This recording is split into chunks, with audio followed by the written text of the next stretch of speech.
Morning. భారతీయ cements సమర్పిస్తున్న business breakfast షోకి స్వాగతం. ఏషియన్ మార్కెట్స్లో నష్టాల పర్వం కొనసాగుతోంది ఇవాళ కూడా.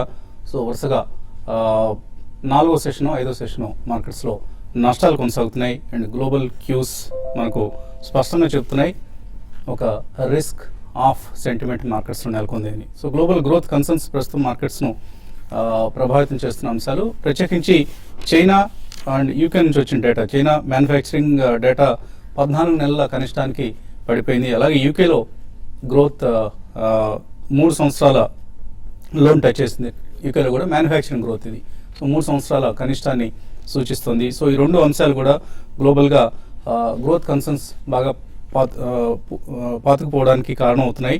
ఎందుకంటే చైనాలో మనకు ఒక బబుల్ క్రియేట్ అవుతుంది. లాస్ట్ 3 మంత్స్లో అక్కడ స్టాక్ మార్కెట్స్ లోవర్ లెవెల్స్ నుంచి మళ్ళీ ఒక 20% కోలుకోవడం, అలాగే ప్రాపర్టీ మార్కెట్ బాగా 60% సేల్స్ ఇంక్రీజ్ అయ్యాయన్న డేటా రావటం, ఇవన్నీ కూడా మళ్ళీ బోత్ స్టాక్ మార్కెట్స్లోనూ రియల్ ఎస్టేట్ మార్కెట్స్లో కూడా ఒక బబుల్ క్రియేట్ అవుతుంది చైనాలో.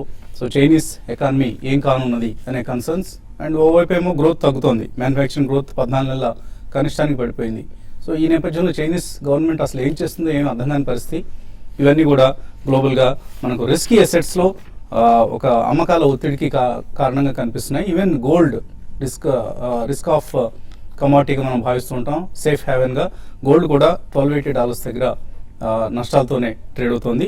అండ్ SGX నిఫ్టీ సూచిస్తుంది ఒక 20-30 పాయింట్ల నష్టంతో మార్కెట్స్ ప్రారంభం కాబోతున్నాయని. నిన్న కూడా మనం చూసాం మార్కెట్స్ ఓపెనింగ్ బాగానే ఉంది, క్లోజింగ్లో నష్టాలమయంగా క్లోజ్ కావడం చూసాం. సో లాస్ట్ మనం ఎక్స్పైరీ డే నుంచి చూస్తే ఆల్మోస్ట్ ఒక 250 పాయింట్ల వరకు కూడా నిఫ్టీ నష్టపోవడం చూస్తున్నాం. సో మళ్ళీ మనకు కీలకమైన సపోర్ట్ వచ్చేసి 7533, 7550 ఈ సమీపంలోనే, అంటే 50-డే మూవింగ్ యావరేజ్ ఏదైతే ఉందో నిఫ్టీకి సంబంధించి అక్కడ సపోర్ట్ వస్తుంది. అండ్ మేబీ అది కూడా ఒకవేళ ఆ లెవెల్ కూడా నిలబెట్టుకోలేకపోతే ఫిబ్రవరి లోస్ ఏవైతే ఉన్నాయో 7257 ఈ లెవెల్స్ని కూడా టెస్ట్ చేసే అవకాశం ఉందని చార్టిస్ట్ చెబుతున్నారు. బట్ ప్రస్తుతానికి ఇంకా ఫిబ్రవరి లోస్ వరకు వెళ్ళే డేంజర్ కనపడటం లేదు. ఇండియన్ మార్కెట్స్లో మనకు ఎర్నింగ్ సీజన్ కొనసాగుతుంది అండ్ మాన్సూన్ బాగానే ఉంటుంది అంటున్నారు. ఇప్పుడు దాకా వెలువడిన డేటా పాజిటివ్గా ఉంది. ఏదైతే మనం మార్చి నెల కోర్ సెక్టర్ డేటా గమనించాం నిన్న, అది పాజిటివ్గా వచ్చింది. ఏప్రిల్ నెల ఆటోమొబైల్ సేల్స్ పాజిటివ్గా ఉన్నాయి. ఇవన్నీ కూడా మ్యాక్రోస్ బాగానే ఉన్నాయి. ఓన్లీ గ్లోబల్ కన్సర్న్స్ వల్లనే మన మార్కెట్స్లో కూడా వీక్నెస్ కనిపిస్తుంది అన్న అంశం మనకు స్పష్టంగా అర్థమవుతుంది. సో ఐసిఐసిఐ లాంటి బ్యాంక్ కౌంటర్స్లో ఇంకా నష్టాలు కొనసాగుతూనే ఉన్నాయి. సో నిన్న కూడా 350 crores వర్త్ స్టాక్స్ను ఎఫ్ఐఎస్ కావచ్చు, డిఐఎస్ కావచ్చు, ఐసిఐసిఐలో అమ్మడం చూసాం మనం. సో ఆల్మోస్ట్ 10% నష్టపోయింది లాస్ట్ రీసెంట్ హై నుంచి ఐసిఐసిఐ బ్యాంక్. ఇదే పరిస్థితి ఇతర బ్యాంకింగ్ కౌంటర్స్ అన్నింటిలోనూ కనిపిస్తున్న అంశం మనకు. సో లాస్ట్ ఫ్యూ డేస్లో మనం వెయిటేజ్ ప్రకారం చూస్తే, నిఫ్టీ వెయిటేజ్ ప్రకారం చూస్తే ఇన్ఫోసిస్ టెక్నాలజీస్ 8.3% వెయిటేజ్ ఉన్న ఇన్ఫోసిస్ లాస్ట్ ఫ్యూ డేస్లో 7% తగ్గింది. అలాగే ఐటీసీ 6.3% వెయిటేజ్ ఉన్న కౌంటర్ ఇది 5.1% తగ్గింది. హెచ్డిఎఫ్సి 6.1% వెయిటేజ్ ఉంది, 4.4% తగ్గింది ఈ మధ్యకాలంలో. అలాగే హెచ్డిఎఫ్సి బ్యాంక్ 7.8% వెయిటేజ్ ఉన్న హెచ్డిఎఫ్సి బ్యాంక్ మాత్రం కొద్దిగా స్వల్పంగా 1.4% మాత్రమే కరెక్ట్ అయింది. సో రీసెంట్ ఫాల్ ఇదంతా కూడా. సో ఆల్మోస్ట్ 30% వెయిటేజ్ ఉన్న ఈ 4 కౌంటర్స్లోనే మనకు almost anywhere between 1 to 7% correction కనిపిస్తుంది. దీనివల్లనే మనం నిఫ్టీలో ఇప్పుడు చూస్తున్న ఫాల్ ఏదైతే మనకు ఉందో అది కనిపిస్తుంది. And delivery based selling ICICI ఒకటే కాదు, సన్ఫార్మా, ఇన్ఫోసిస్ లాంటి కంపెనీస్లో కూడా కౌంటర్స్లో కూడా మనకు డెలివరీ బేస్డ్ సెల్లింగ్ కనిపిస్తుంది. ఇదంతా ఆగేంత వరకు కొద్దిగా ఓపికగా వేచి ఉండడమే ఇన్వెస్టర్స్ ఇప్పుడు చేయాల్సిన పని. అలాగే ఇవాళ ఒక ఐపీఓ కూడా ప్రారంభమవుతుంది, పరాగ్ మిల్క్ ఫుడ్స్ ఐపీఓ. కొద్దిగా ప్రైసింగ్ ఎక్స్పెన్సివ్గా అనిపిస్తుంది, బట్ అదర్వైజ్ ఫండమెంటలీ మంచి కంపెనీయే. ఈ సెక్టర్లో పనిచేస్తున్న హ్యాట్సన్ అగ్రో కావచ్చు, ఆర్ హెరిటేజ్ ఫుడ్స్ కావచ్చు, ప్రభాత్ డైరీ, ఇవన్నీ కూడా హై పీఈస్ దగ్గర ట్రేడ్ అవుతున్న నేపథ్యంలో మేబీ పరాగ్ ఫుడ్స్లో కూడా లాభాలు కాస్కారం ఉండొచ్చు. కానీ ప్రైస్ ఎక్కువగా ఉంది కాబట్టి మనం ప్రస్తుతానికి రిస్క్ తీసుకోలేని వాళ్ళు అవాయిడ్ చేయండి. కొద్దిగా రిస్క్ తీసుకోగలం, 1 to 2 years or 3 years wait చేయగలం అనుకునే వాళ్ళకి మాత్రం పరాగ్ ఫుడ్స్ ఐపీఓ సబ్స్క్రిప్షన్కి అనుకూలంగా ఉందని చెప్పుకోవచ్చు. ఇక మార్కెట్స్ పరిస్థితి గురించి మాట్లాడేందుకు మనతో అనలిస్ట్ సిద్ధంగా ఉన్నారు. సో ఎటువంటి ట్రెండ్ మీరు ఎక్స్పెక్ట్ చేస్తారు? మార్కెట్స్లో ప్రస్తుతం గ్లోబల్గా ఒక వీక్నెస్ కనిపిస్తుంది. ఇండియన్ మార్కెట్స్ కూడా గ్లోబల్ మార్కెట్స్కి అనుగుణంగా చెల్లిస్తున్నాయి. ఎక్కడి వరకు ఈ ఫాల్ ఉండొచ్చు అనుకుంటున్నారు? వీక్నెస్ మనం అనుకున్నట్టు ఆల్రెడీ ఒక కొంచెం కరెక్షన్ వస్తేనే మార్కెట్కి హెల్దీ అని మనం ఏదైతే అనుకుంటున్నాం లాస్ట్ 2-3 డేస్ నుంచి అది అలానే వర్కౌట్ అవుతుందండి. కొద్దిగా కరెక్షన్ వచ్చే ఛాన్సెస్ ఎక్కువ కనపడుతున్నాయి. కాకపోతే గ్లోబల్ మార్కెట్స్ కంపారిజన్లో మనకు కొంచెం రెసిస్టెన్స్ మనం కొద్దిగా రెసిలియన్స్ చూపిస్తున్నామని అనుకోవాలి. ఎందుకంటే మిగతా పడినంత మన మార్కెట్స్ ఇంకా కరెక్షన్ చూపించట్లేదు. బట్ ఓవరాల్ ఏంటంటే ఎప్పుడైతే ఎర్నింగ్స్ పికప్ అవ్వలేదు అప్పటి వరకు ఈ సస్టైన్ అవటం మార్కెట్ చాలా కష్టం అండి. సో స్టాక్ స్పెసిఫిక్ మూవ్స్ డెఫినెట్గా ఉంటాయి. టీవీఎస్ లాంటి స్టాక్స్ కొద్దిగా రిజల్ట్స్ డిసప్పాయింట్ అవడంతో చాలా హెవీ కరెక్షన్ వచ్చినాయి. అది దట్ షోస్ ఎ ట్రెండ్. అంటే ఒక కొద్దిగా డిసప్పాయింట్మెంట్, ఎందుకంటే వాల్యుయేషన్స్ కూడా కొంచెం క్యాచ్అప్ అయింది. ఎందుకంటే 6800 to 7800 ర్యాలీలో. సో మనం ఏంటంటే కొద్దిగా we're at a point when అంటే కొద్దిగా డిసప్పాయింట్మెంట్స్ కూడా మార్కెట్ కొద్దిగా హెవీగా రియాక్షన్స్ ఇచ్చే స్టేజ్లో ఉన్నాం. కాబట్టి మనీ రెడీగా పెట్టుకోండి, స్టాక్ ఐడియాస్ రెడీగా ఉంచుకోండి. బట్ కొద్దిగా కరెక్షన్ వచ్చిన తర్వాత మెల్లిగా బయింగ్ మొదలు పెడితే పెట్టండి. సో టెక్నికల్ ఎటువంటి లెవెల్స్ ఇండికేట్ చేస్తారు మీరు? ఐ థింక్ బేసికలీ నిన్న డిసైసివ్లీ మనకి 200-day moving average and 20-day moving average కింద క్లోజ్ అవుట్ అని చూసాం. నిఫ్టీ ఈవెన్ బ్యాంక్ నిఫ్టీ కూడా almost close to 20-day moving average ఉంది. సో దీని ఇండికేషన్ ఈ రోజు కూడా మనం 7785 కింద క్లోజ్ అయిందంటే ప్రాబ్లీ ఇంకొక మేజర్ ఒక మైనర్ డౌన్ మూవ్కి మనం వెళ్తున్నట్టే కనిపిస్తుంది. ఓన్లీ థింగ్ మనకి గ్యాప్ క్రియేషన్ ఏదైతే ఉందో 7717 అండ్ 7763 ప్రాబ్లీ ఆ గ్యాప్ ఏదైతే ఉందో ఆల్మోస్ట్ మనకు ఫిల్ చేస్తున్నట్టు అనిపిస్తుంది. మేబీ ఈ రోజు మనం ఫిల్ చేసే ఛాన్స్ ఉంది. ఇన్ కేస్ ఆ గ్యాప్ కింద క్లోజ్ అయిందంటే 7717 కింద ప్రాబ్లీ అక్కడి నుంచి కూడా ఒక 1.5 to 2% అంటే 100 నుంచి 150 పాయింట్స్ దాకా పడే అవకాశం నిఫ్టీలో ఎక్కువ ఉంది. యాక్చువల్లీ షార్ట్ టర్మ్ ట్రేడర్స్ ఎవరైతే ఉన్నారో సెల్ ఆన్ ర్యాలీస్ గా చెప్పుకోవచ్చు. 7747 కరెంట్ మార్కెట్ ప్రైస్ ఉంది. మేబీ 50 to 70 పాయింట్స్ నిన్నటి మూవ్ లాగా అప్ మూవ్ వస్తే కనుక మేబీ సెల్ చేసి 7843 ఏదైతే 200-day మూవింగ్ యావరేజ్ ఉందో దాని అబౌవ్ స్టాప్ లాస్ పెట్టుకుంటే ప్రాబ్లీ రిస్క్ టు రివార్డ్ అనేది షార్ట్ సెల్లర్స్కి ఈ స్టేజ్లో ఎక్కువ ఉంది. అదేవిధంగా బ్యాంక్ నిఫ్టీ కూడా మనం గత కొద్ది రోజులుగా చెప్తున్నాం 16,386 అనేది గ్యాప్ ఫిల్ చేస్తే కొద్దిగా హెల్దీ ఉంటుందని. బట్ 16,284 ఏదైతే 20-day మూవింగ్ యావరేజ్ ఉందో ఇన్ కేస్ దాని కింద క్లోజ్ అయిందంటే మొన్నటి స్వింగ్లో ఏదైతే ఉందో 16,020 దాకా వచ్చే ఛాన్స్ ఉంది. ఇన్ఫాక్ట్ బ్యాంక్ నిఫ్టీ కూడా సెల్ ఆన్ ర్యాలీస్గా చెప్పుకోవచ్చు. షార్ట్ టర్మ్ ట్రేడర్స్కి 16,681 అబౌవ్ స్టాప్ లాస్ పెట్టుకుని ఐ థింక్ సెల్ ఆన్ ర్యాలీస్గా చెప్పుకోవచ్చు. అలాగే ఆంధ్రప్రదేశ్ ప్రభుత్వం గ్యారంటీగా నిలిచిన AP Transco Andhra Pradesh transmission corporation బాండ్స్కు క్రిసిల్ డిఫాల్ట్ రేటింగ్ ఇచ్చింది. సో అంటే ఈ బాండ్స్ ఏదైతే ఏపీ ట్రాన్స్కో జారీ చేసి ఉన్నదో గతంలో వాటికి సంబంధించిన చెల్లింపులు డిఫాల్ట్ అయ్యే అవకాశం ఉంది. ఇప్పటికే ఆల్రెడీ చెల్లింపుల్లో జాప్యం జరుగుతోంది అంటూ క్రిసిల్ రేటింగ్ ఇవ్వడం జరిగింది. సో ఆంధ్రప్రదేశ్ ప్రభుత్వం హామీగా ఉన్నప్పటికీ కూడా ట్రాన్స్కో బాండ్స్ని ప్రస్తుతం ఉన్న బీబీ నుంచి డీకి రేటింగ్ను డౌన్గ్రేడ్ చేయడం జరిగింది. ఇది ఒక దయనీయమైన పరిస్థితిగా చెప్పుకోవచ్చు. ఏపీ ట్రాన్స్కోకి సంబంధించి విభజన తర్వాత, రాష్ట్ర విభజన తర్వాత ఆంధ్రప్రదేశ్ తెలంగాణ ప్రభుత్వాల మధ్య నెలకొన్న వివాదాల కారణంగా ఏపీ ట్రాన్స్కో తన రుణాల చెల్లింపుల్లో విఫలం కాబోతోంది అంటూ క్రిసిల్ హెచ్చరిస్తోంది. So CRISIL understands that due to continuing disputes relating to distribution of assets and liabilities, the interest payments on some of the rated bonds was not made in full by AP Transco on the due date. The downgrade also factors in the failure of the payment structure and the inability of the trustees to ensure adherence to the trustee administered payment structure. అంటూ క్రిసిల్ తన నోట్లో స్పష్టంగా పేర్కొంది. So Andhra Pradesh రాష్ట్ర ప్రభుత్వ ఆర్థిక పరిస్థితి ఎటువంటి దయనీయ స్థితిలో ఉందో దీన్ని బట్టి మనకు అర్థమవుతుంది. సో విభజన చట్టం తర్వాత, విభజన ప్రక్రియ పూర్తయిన తర్వాత ఆంధ్రప్రదేశ్ రాష్ట్రం ఎదుర్కొంటున్న ఆర్థిక దుస్థితికి ఇది నిదర్శనంగా చెప్పుకోవచ్చు. సో మేబీ ఇక్కడ కేంద్రం జోక్యం చేసుకుంటుందా, లేకపోతే ఆంధ్రప్రదేశ్ తెలంగాణ రాష్ట్రాలు తమ మధ్య నెలకొన్న వివాదాలను సామరస్యంగా పరిష్కరించుకుంటాయా లేదా? ఎందుకంటే distribution of assets and liabilities ఇంకా ఇప్పటికీ ఒక స్పష్టత లేదు, ఎస్పెషల్లీ ఎలక్ట్రిసిటీ సెక్టర్లో, అలాగే కొన్ని ఇతర రంగాల్లో. సో ఈ డిస్ట్రిబ్యూషన్ సవ్యంగా జరగనంతసేపు కూడా ఇటువంటి దుస్థితి దాపురిస్తూ ఉంటుంది. సో వెరీ సూన్ రెండు రాష్ట్ర ప్రభుత్వాలు, కేంద్రం 3 కూర్చొని సమస్యకు పరిష్కారం సూచిస్తాయని ఆశిద్దాం. వాళ్ళలో వివేకం ఉదయిస్తుందని ఆశిద్దాం, both the state governments and central government మధ్యలో. ఇంకా ఇన్వెస్టర్స్ నుంచి కాల్స్ అలాగే మెయిల్స్ తీసుకునే ముందు కాసేపు ప్రకటనలు.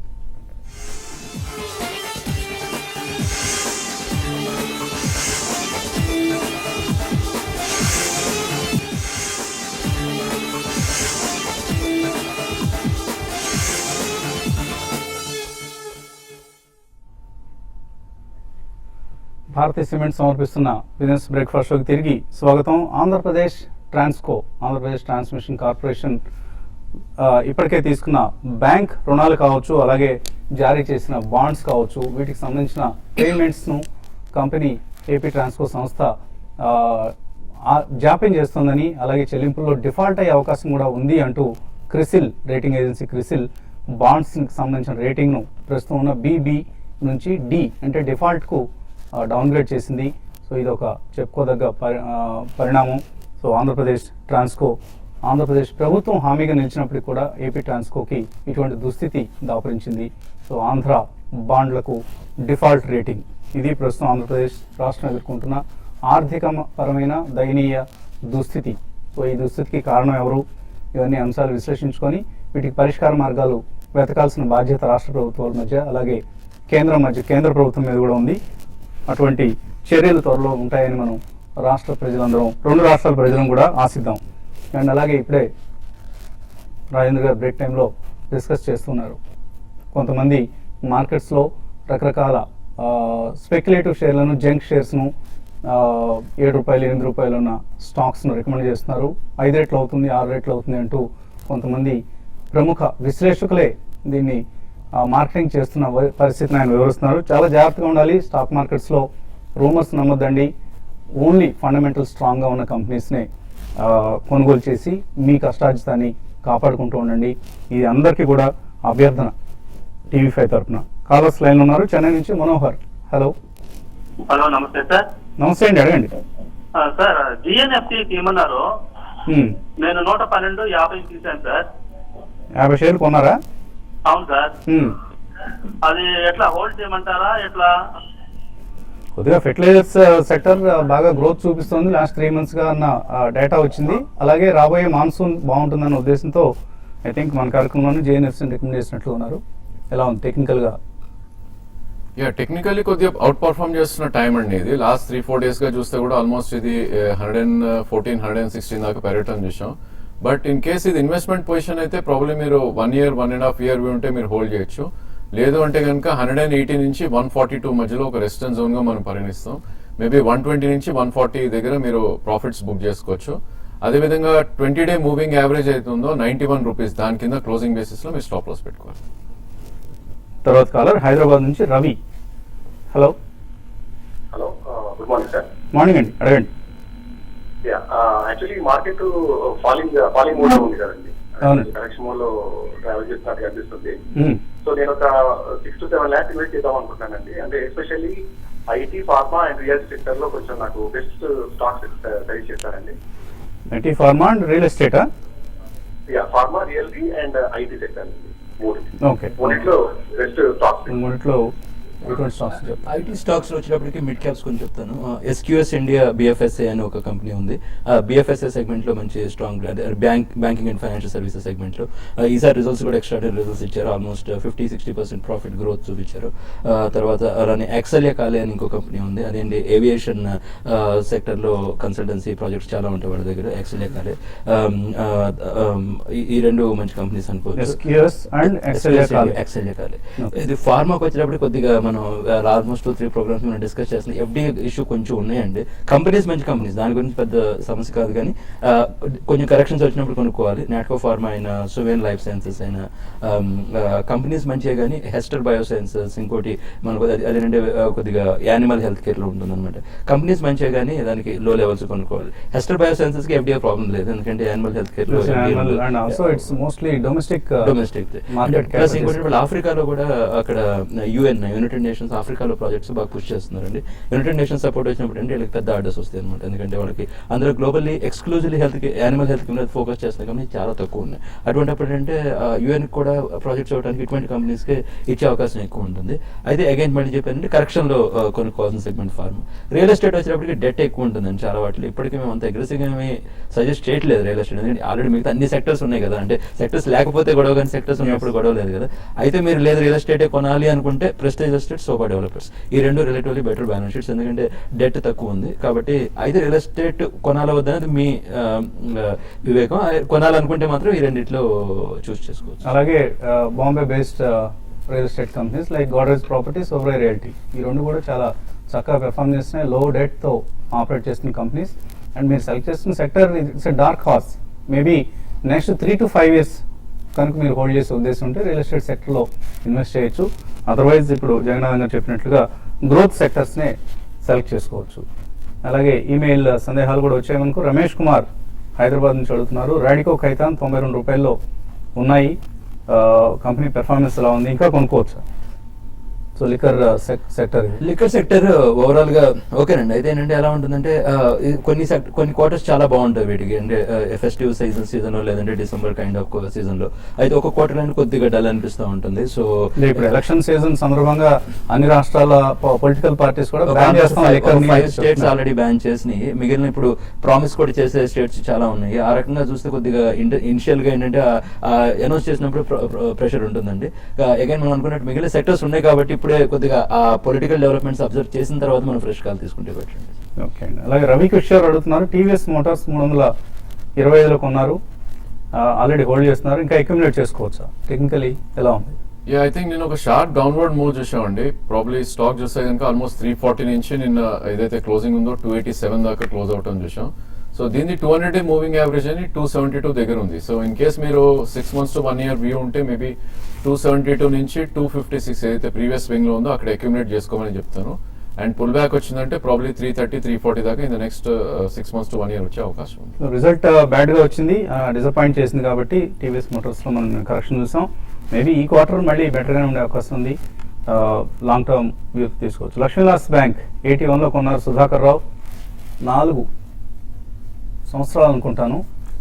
లాంగ్ టర్మ్ కోసం ఎగ్జిట్ కావచ్చా, హోల్డ్ చేయొచ్చా? లక్ష్మీవిలాస్ బ్యాంక్ డీసెంట్ బ్యాంక్ అండి, చెన్నై బేస్డ్. అది అయితే ఏంటంటే ఈ అదే సెగ్మెంట్ లో కరూర్ వైశ్య బ్యాంక్ ఏదైతే ఉందో అదే సేమ్ రీజన్ లో ఆపరేట్ చేస్తారు. So Karur Vysya bank Lakshmi Vilas bank అంటే ఫైనాన్షియల్స్ బెటర్. మీరు 4 years అంటున్నారు కాబట్టి మీకు ట్రేడింగ్ అంటే షార్ట్ టర్మ్ ప్రెషర్స్ లేవు కాబట్టి కరూర్ వైశ్య బ్యాంక్ అయితే బెటర్ అండి. లక్ష్మీవిలాస్ బ్యాంక్ యాజ్ సచ్ కోई ప్రాబ్లం లేదు, టర్న్ అరౌండ్ స్టోరీ ఉంది. 4 years కాదన్నా, 4 అనేది ఆయన ఫర్ కోసం బద్దకించి రాసిన అంకెలాగా for long term mind. Okay, so అలా అయినా కూడా కరూర్ వైశ్య బ్యాంక్ మంచి కంపెనీ అండి. లక్ష్మీవిలాస్ బ్యాంక్ కూడా ఓకే. లేదంటే క్వాలిటీ పరంగా చూసుకుంటే ఎస్ బ్యాంక్ పర్ఫార్మెన్స్ కంటిన్యూస్ గా ఎన్పిఏ ప్రాబ్లమ్స్ లేకుండా రన్ చేస్తున్న ఒక బ్యాంక్ లాగా కనిపిస్తుంది. సో డిప్స్ లో ఎస్ బ్యాంక్ కూడా బై చేసుకోవచ్చు. సాయి ప్రియాంక అడుగుతున్నారు, సరళ పెర్ఫార్మెన్స్ ఫైబర్స్ 63 రూపాయల్లో ఉన్నాయి, అలాగే స్టీల్ స్ట్రిప్స్ అండ్ వీల్స్ 387లో ఉన్నాయి. ఈ రెండు హోల్డ్ చేయొచ్చా 1 year కోసం? So steel strips and wheels fundamentally మనకు ఆటో యాన్సిలరీకి సంబంధించిన సంస్థ, మంచి కంపెనీ. ఆటో యాన్సిలరీ సెగ్మెంట్ నేను కూడా మనం అనుకున్నాం. ఆటో ఎలా అయితే లార్జ్ క్యాప్స్ ఉంటాయి, ఆటో యాన్సిలరీ ఎక్కువ మిడ్ క్యాప్స్ ఉంటాయి. It's a decent company. అయితే మనం చాలా కంపెనీస్ డిస్కస్ చేస్తాం ఆ సెగ్మెంట్. మిండా కార్ కావచ్చు, ఒక రకంగా ఎన్ఆర్బి బేరింగ్స్ కావచ్చు, ముంజల్ ఆటో కావచ్చు. సో చాలా ఐడియాస్ ఉన్నాయండి. సో వాటిలో ఏదైనా మీరు అక్యుములేట్ చేసే ప్రయత్నం చేయొచ్చు. సర్లా పర్ఫార్మెన్స్ చూస్తే కనుక ఇది ఓన్లీ బీఎస్సీలో ట్రేడ్ అయ్యే స్టాక్ అండి. చాలా థిన్ వాల్యూమ్స్ లో ట్రేడ్ అవుతుంది. యావరేజ్ 2000 to 4000 మధ్యలో ట్రేడ్ అవుతుంది. ఇన్ కేస్ మీరు ఫ్రెష్ బయింగ్ అయితే అవాయిడ్ చేయండి. ఇన్ కేస్ మీరు హోల్డ్ చేస్తుంటే ఇంకా 76 నుంచి 80 మధ్యలో మీరు ప్రాఫిట్స్ బుక్ చేసుకోండి. అదేవిధంగా దీని ప్రీవియస్ స్వింగ్ లో ఏదైతే 48 ఉందో అక్కడ మీరు స్టాప్ లాస్ పెట్టుకోవచ్చు. సో గోపాల్ కొంపల్లి మెయిల్ పంపించారు, in addition to failure on assets and liabilities front, employees settlement కూడా ఇంకా పూర్తి కాకపోవడం వలన డీ రేటింగ్ జరిగి ఉండొచ్చు బాండ్స్ అని. నార్మల్గా రేటింగ్ ఏజెన్సీస్ ఓన్లీ క్వాంటిటేటివ్ ఫ్యాక్టర్స్నే దృష్టిలోకి తీసుకుంటాయండి, క్వాలిటేటివ్ ఫ్యాక్టర్స్ని తీసుకోవు పరిగణలోకి. మేబీ ఎంప్లాయీస్ ఇష్యూ అనేది ఒక ఇష్యూ కాదు రేటింగ్కి సంబంధించి. బట్ ఎస్, మీరు అన్నట్లుగా ఎంప్లాయీస్ ఇష్యూని కూడా పరిష్కరించుకోవాలి. ఇటువంటివన్నీ ఎటువంటి ఒక చట్టబద్ధమైన ప్రక్రియ పరిష్కారం తీసుకోకుండా ఏదో హడావుడిగా ఆ విభజన ప్రక్రియ అనేది జరిగిపోయింది. అటు కేంద్ర ప్రభుత్వం వైఫల్యం స్పష్టంగా ఉంది. అప్పటి యూపీఏ ప్రభుత్వం కావచ్చు, ఈవెన్ అప్పుడు ప్రతిపక్షంలో ఉన్న బీజేపీ, ఇప్పుడు అధికారంలో ఉన్న ఎన్డీఏ ప్రభుత్వం, వీళ్ళందరూ దోషులే, including political parties in the regional level, Telugu Desam కావచ్చు, ఇంకొక పార్టీ కావచ్చు, అందరూ బాధ్యులే, ఎవరు బాధ్యత నుంచి తప్పించుకోలేరు. మేబీ ప్రజలు ఈ అంశాన్ని అర్థం చేసుకుని గ్రహించినప్పుడు శిక్ష తప్పదు పొలిటికల్ పార్టీస్కి, నాయకులకి. ఈ నోట్తో ఇవాల్టి బిజినెస్ బ్రేక్ఫాస్ట్ కార్యక్రమాన్ని సంపూర్ణం చేద్దాం. మధ్యాహ్నం స్మార్ట్ ఇన్వెస్ట్లో మళ్ళీ కలుద్దాం.